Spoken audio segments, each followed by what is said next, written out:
ये F-35 जो इनके माथे पे मर दिया गया है, जो इनको मजबूरन लेना पड़ रहा है। अच्छा, उससे ना सिर्फ ये कि ये बहुत महंगा है, इससे उसके दफाई बजट को अच्छा खासा झटका लगेगा। सारी त्रुटियां रह जाएंगी बीच में, और ये उसको हैंडल भी पाकिस्तान नहीं करना है, किसी और ने नहीं करना। जब से ये बना है, 2 तो गिर गए हुए मैंने बताया था, तो वो हैं कितनी खामियां हैं? 857 जी, 857 खामियां इस जहाज में। और जो भाई कचरा ही सही लेके तुम जाओगे, पैसे हमें दोगे, वो कैसे? एक तो ये हुआ है कि बहुत महंगा है, इनकी अपनी जो सनत है उसको नुकसान पहुंचेगा, और जो इनका बजट है, दफाई बजट, जो कि वो इंतहा पसंदी के जुनून में वो पता नहीं कहां से कहां ले गया मोदी। कि अगर इंडिया के हवाले से पाकिस्तान ने अपनी पॉलिसी चेंज ना की, कख भी नहीं लबना इस पुरअमन टॉक ना, इन चीजों से कुछ भी नहीं मिलना। इंडिया आपसे बात नहीं करना चाहता पायदान। The people who are at the helm of the affairs, they need to understand. Narendra Modi कहता क्रिकेट टीम नहीं भेजनी, ट्रंप के साथ बैठ के कहता फलाना बंदा मुझे दो।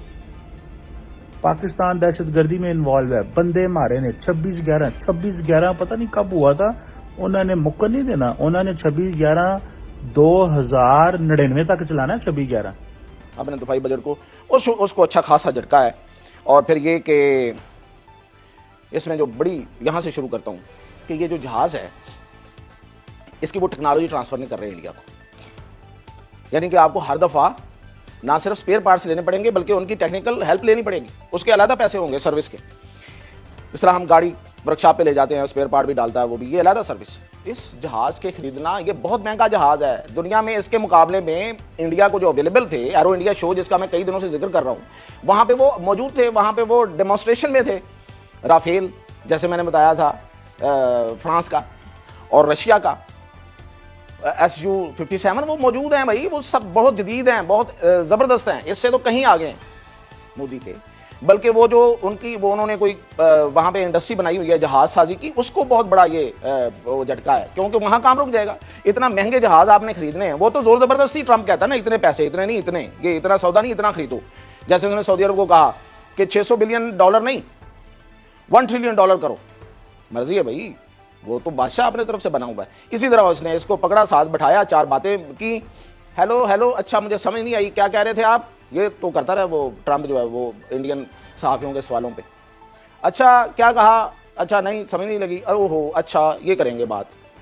ये थी प्रेस कॉन्फ्रेंस, और साथ ही उसने कहा कि ये सामान भी उठा के ले जाओगे भाई, कचरा ही सही लेके तुम जाओगे, पैसे हमें दोगे। वो कैसे?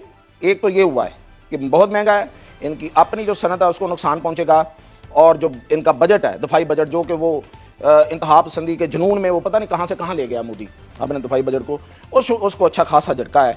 और फिर ये कि इसमें जो बड़ी, यहां से शुरू करता हूं कि ये जो जहाज है, इसकी वो टेक्नोलॉजी ट्रांसफर नहीं कर रहे इंडिया को। यानी कि आपको हर दफा ना सिर्फ स्पेयर पार्ट्स लेने।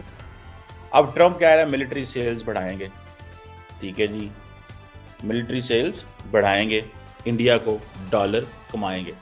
अच्छा, कई लोग ये भी इंडिया से सवाल करते हैं कि पायन बड़े खुश हो रहे हैं, आपको डॉलर मिल रहे हैं और डॉलर के बदले वेपन मिल रहा है आपके। हाँ, तो ये पैसा जो है हेल्थ लगना चाहिए, एजुकेशन पे लगना चाहिए, गुर्बत ख़त्म करने के लिए लगना चाहिए। अभी तो बहुत सारी चीज़ें थी, आप ये इतनी एक्सपेंसिव शॉपिंग क्यों कर रहे हैं? उस पर सारी बात है, उनको ये है कि हमारा कॉम्पिटिशन पे आ गया चीन के नाल। और अब जो रिसेंटली जिस तरह इंडियन एयरफोर्स चीफ की स्टेटमेंट आ रही है कि हिंदुस्तान एरोनॉटिक्स लिमिटेड जो है वो हमें कुछ भी नहीं दे पा रहा, उसकी क्रेडिबिलिटी वो साख्त ही नहीं है। अब जारी बात है इंडिया वहाँ पे पैसा लगाना चाहता है। देखिए, मज़े की बात तो ये है ना, फ्रांस जाते हैं तो वहाँ पे कहता है मैं ट्रांसफ़र ऑफ टेक्नोलॉजी लूँगा, रशिया जाते हैं वहाँ कहते हैं जाके ट्रांसफ़र ऑफ टेक्नोलॉजी लूँगा। इंडिया ये वेपन खरीद रहा है एज एन एक्सपेंसिव टॉयज, उसके अलग पैसे होंगे सर्विस के। इस तरह हम गाड़ी वर्कशॉप पे ले जाते हैं, स्पेयर पार्ट भी डालता है वो भी, ये अलग सर्विस है, उसके अलग पैसे होंगे। कितना महंगा पड़ेगा आपको, आपकी सोच होगी मोदी का दौरा कितना महंगा पड़ा। अच्छा, अब मैं मुकाबला करता हूँ कि हमें चाइना ने दे दिया J-20, दे दिया मतलब फैसला कर लिया, चैंगजू J-20, इसका मुकाबला नहीं है, इससे आगे है। तो F-35 के क्या मसाइल हैं, वो 2-3 तो मैं आपको बड़ी ही तफसील से बताता हूँ, लेकिन असल में इसकी जो खामियाँ इसमें जो माहिरीन ने ढूंढी हैं और पायलट्स ने ढूंढी हैं, जब से ये बना है, 2 तो गिर गए हुए मैंने बताया था, तो वो हैं कितनी खामियां हैं?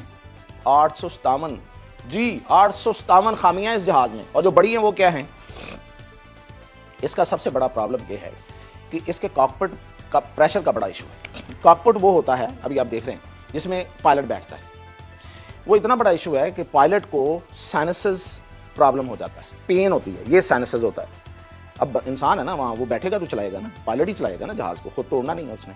अब वो बैठा हुआ है, अब उसको ये पेन शुरू हो जाएगी यहाँ, तो वो खाक चलाएगा, उसको क्या करेगा, वो बाकी जो पूरा सिस्टम है उसको कैसे वो देखेगा। और फिर दूसरा प्रॉब्लम उससे कहते हैं बैरोट्रामा। बैरोट्रामा भी हो सकता है, उसके टिश्यूज़ जो हैं, ये कानों के इधर उधर के जो टिश्यूज़ हैं वो डैमेज हो सकते हैं। और ये पायलट्स की ऑब्जर्वेशन है जो उन्होंने दी है उस कंपनी को, लॉकहीड जो मार्टिन कंपनी है उसको दी है। अच्छा जी, ये तो सबसे बड़ा इशू ये है कि जो जहाज़ को चलाने वाला है वही वहाँ बैठ के ईजी नहीं होगा, वो बल्कि वो तकलीफ में होगा। तो उसने जहाज़ क्या चलाना और दुश्मन को निशाना क्या बनाना है।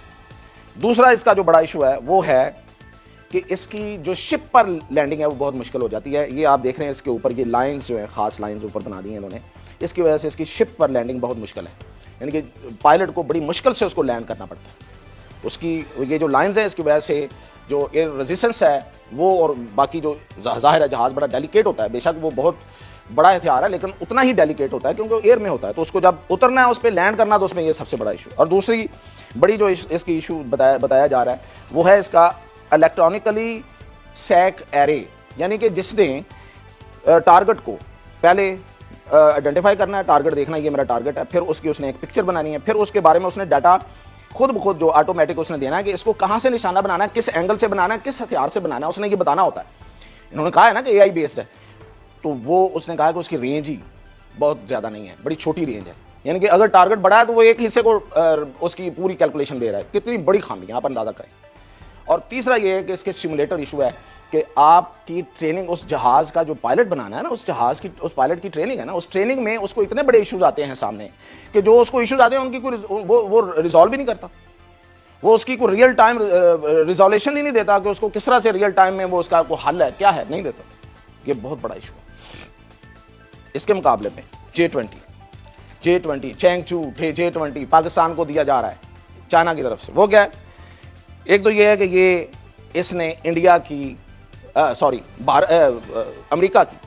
अमेरिका की जो इजारादारी है 34 ईयर की 34 साल इजारादारी नीचे आके प्रवास करके, और वो भी छुप के, स्टेल्थ एनर्जी के सलाहियत के साथ, यानी कि वो नज़र भी नहीं आएगा, राडार में भी नहीं आएगा, और वो नीचे आके तो अपने टारगेट को निशाना बना के ऊपर चला जाएगा। इसको तोड़ दिया। ये है चैंगचू J20, इसने उसके इजारादारी को ख़त्म कर दिया, ये बना के उन्होंने, ये हमें मिल रहा है। और ये कि फिर ये स्पीड में फास्ट है, F-35 से सुपरसोनिक, तो वो भी है सुपरसोनिक, ये भी है, लेकिन ये उससे फास्ट है, और इंजन ज़्यादा मजबूत है। ये मैं नहीं कह रहा, इंटरनेशनल एविएटर्स कह रहे हैं, पायलट्स कह रहे हैं, जंगी जहाज़ के माहिर कह रहे हैं। और फिर ये कि राडार में ये नहीं आता, ताइवान के ऊपर इसने फ्लाइट की, किसी को कानो कान खबर नहीं हुई। ये है चैंगचू J20 जो पाकिस्तान को मिल रहा है। आइए कीजिए मुकाबला, कर लें। और मोदी भाई ने जो काम किया है, भाई तो कहना वैसे अच्छी बात नहीं है, ये एक कसाब है। उसने जो वहाँ ये सौदे किए, ये एक सौदा किया, और दूसरा ये कि वो वहाँ से वो गैस लेगा, LNG लेगा, इतनी महंगी, दुनिया में सबसे महंगी LNG अमेरिका देगा इनको। ये सौदा किया, उसके मुकाबले में इनको जो वहाँ से मिल रहा था रशिया से, वो कहीं सस्ता, कहीं बहुत ज़्यादा सस्ता। तो ये इतनी बड़ी कुर्बानी है इस दौरे की। और ये जो फूंडे फिर रहे हैं ना कि हमारे लोग वहाँ चले गए हैं, पॉल कपूर ने PhD की हुई है, हमें पता है, पाकिस्तान पे और पाकिस्तान के एटॉमिक प्रोग्राम पे और यहाँ पे जहाज पे, और वो सारी की सारी वहाँ पे कानाफूसी करेगा। अब वो कान भरेगा ट्रंप एडमिनिस्ट्रेशन के। लेकिन मुकाबला क्या है भाई, जब पता है CIA को, जब पता है पेंटागन को, जब पता होगा लगेगा फिर ट्रंप एडमिनिस्ट्रेशन को, स्टेट डिपार्टमेंट को, कि भाई जो जहाद और ये जो सो कॉल्ड जहाद है और ये जो दहशतगर्दी है, ये तो अफगानिस्तान में होती है और उसका मेंटोर भारत है, तो क्या करेंगे भाई। और उस अफगानिस्तान की जो दहशतगर्दी है, जहाँ से सारी तंजीमें उठती हैं, और ख़ासतौर पे तालिबान जिस तरह से कर रहे हैं, अभी उनकी ही रिपोर्ट आई है सामने कि किस तरीके से वो TTP के नूर वली को कितने पैसे मिलते रहे हैं, अफगान जो हैं वो वहाँ से मिले हुए डॉलर उसको देते रहे, तो फिर उनको उधर ही जाना पड़ेगा, फिर पाकिस्तान की तरफ नहीं आना पड़ेगा। ये पॉल कपूर की सारी फुर्तियाँ रह जाएंगी बीच में, और ये उसको हैंडल भी पाकिस्तान नहीं करना है, किसी और ने नहीं करना, अमेरिका ने आगे या इस पॉल कपूर ने नहीं करना, या मोदी ने वहाँ बैठ के नहीं करना। पिछली दफ़ा क्या हुआ था, पिछले ट्रंप के दौर में ट्रंप ने सवाल किया, मोदी साहब आपने क्या किया अफगानिस्तान की वो वहाँ पे डेवलपमेंट में, तो उन्होंने कहा मैंने एक लाइब्रेरी बनाई। तो उस पर हंसा, ट्रंप ने बड़ा मजाक उड़ाया था sarcastically कि मैंने इनसे पूछा, ये कह रहे हैं लाइब्रेरी बनाई। तो भाई आप सवाए पैसे दे के हमारे खिलाफ दहशतगर्दी करवाने के और कुछ नहीं कर सकते, कुछ नहीं है आपके पास। तो इसलिए ये सौदा बहुत महंगा पड़ा आपको, और पाकिस्तान के लिए ये बिल्कुल भी कोई मसला नहीं है।